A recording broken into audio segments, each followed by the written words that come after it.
রিজিক তিন অক্ষরের একটি শব্দ। পবিত্র কোরআনে রিজিক শব্দটি 123 বার এসেছে।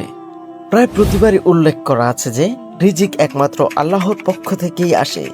সূরা আল বাকারার 212 নম্বর আয়াতে আল্লাহ তাআলা বলেন, আল্লাহ যাকে ইচ্ছা তাকে সীমাহীন রিজিক দান করেন।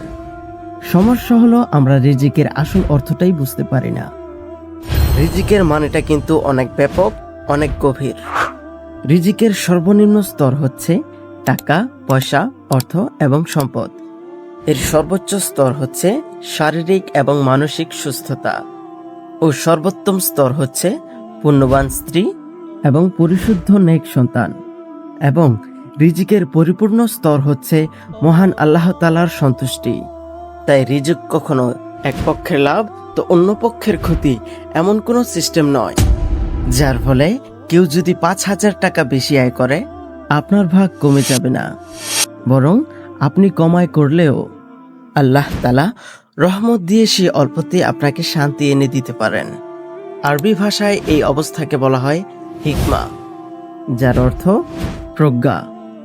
অর্থাৎ কোনো ব্যক্তি যদি সর্ব অবস্থায় সন্তুষ্ট থাকে, শান্তিতে থাকে, তার মানে আল্লাহ তাআলা তাকে হিকমা দান করেছেন। সংক্ষেপে হিকমা অর্থ নিজেকে মানিয়ে চলা এবং তাতে সন্তুষ্ট থাকা। আল্লাহ যাকে হিকমা দান করেন তার ভিতরে থাকে সাকিনা। আরবি সাকিনা শব্দের অর্থ শান্ত, প্রশান্ত, ধীর এবং স্থির।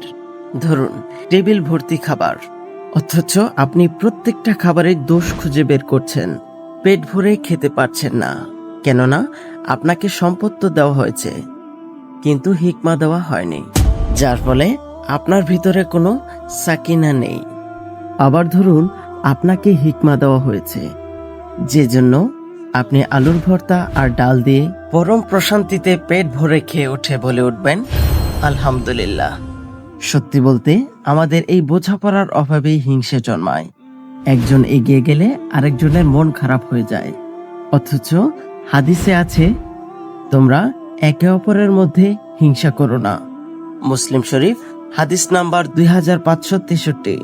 একজন ভাই চাকরি খুঁজছেন, আপনি একটু সহযোগিতা করলে তার রাস্তাটা সহজ হতে পারে। কেউ ব্যবসা করতে চায়, আপনার ছোট্ট একটা ভালো পরামর্শ তার দোয়ার দরজাটা খুলে দিতে পারে। কারণ নবী করিম সাল্লাল্লাহু আলাইহি সাল্লাম বলেছেন, বান্দা যতক্ষণ তার ভাইয়ের সাহায্যে থাকে আল্লাহ তার সাহায্যে থাকেন। এমনও হতে পারে আপনি যাকে সাহায্য করলেন সে হয়তো ভুলে যাবে, কিন্তু আল্লাহ কখনো ভুলে যান না। আপনি এর প্রতিদান আখিরাতে তো পাবেনই, কিন্তু এই পৃথিবীতেই কোনো না কোনো ভাবে আল্লাহ তাআলা তার 10 গুণ আপনাকে নিশ্চয়ই ফিরিয়ে দিবেন। যার ফলে নিজের রিজিক নিয়ে চিন্তিত না হয়ে অন্যের রিজিকের প্রতি সহযোগী হন, কারণ আল্লাহর ভান্ডার তো সীমাহীন।